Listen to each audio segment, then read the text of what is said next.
Think of a cell as being a nanofactory, a factory where, on a very small scale, digital instructions are being used to make the components of the factory. Here we have the famous DNA double helix. You can see the two helical strands that are intertwined and wind around each other on the outside of the molecule. This is the material that stores all of our genetic information. In higher life forms, this will be the equivalent of something like a gigabyte of information stored in the molecules that form the individual chromosomes, all packed within the nucleus, which is a tiny fraction of the entire cell size.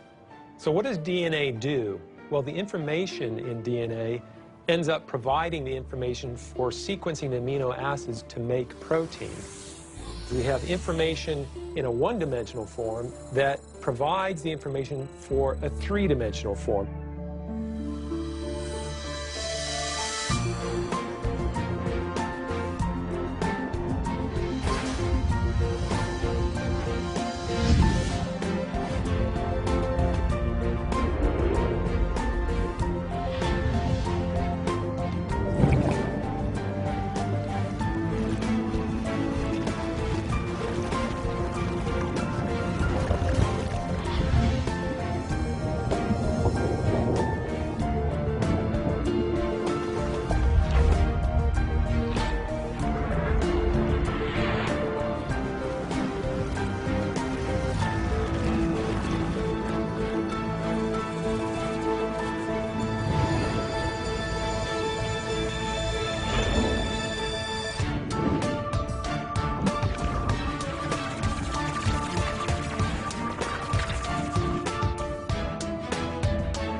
I'm finally just beginning to grasp the complexity of the cell.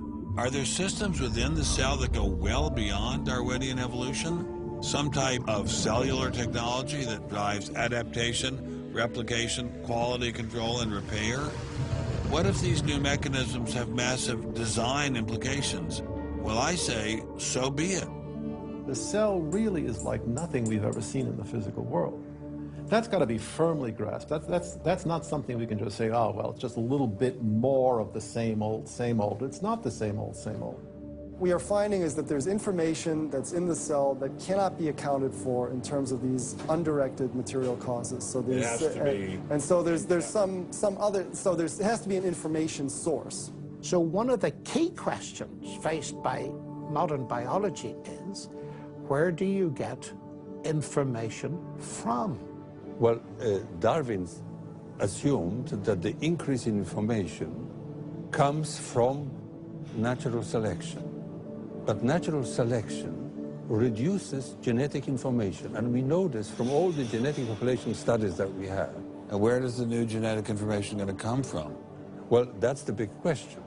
So when we find information in the DNA molecule, the most likely explanation is that it too had an intelligent source. I mean, we need engineering principles to understand these systems, okay? I mean, it's only because of our advancements in nanotechnology that we can even begin to appreciate these systems. But using intelligent design didn't seem to stop the scientists I spoke with, so why all the controversy? Suppose we find, simply as a matter of fact, that our scientific inquiries point in one direction. Which is that there's an intelligent creator. Why should we eliminate that from discussion?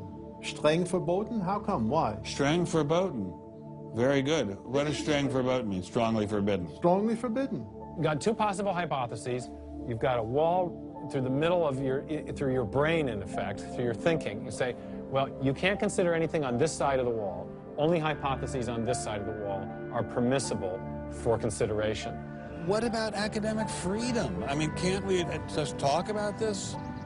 Their reply is that science is not a democratic process. Oh, really? And that there is a consensus view.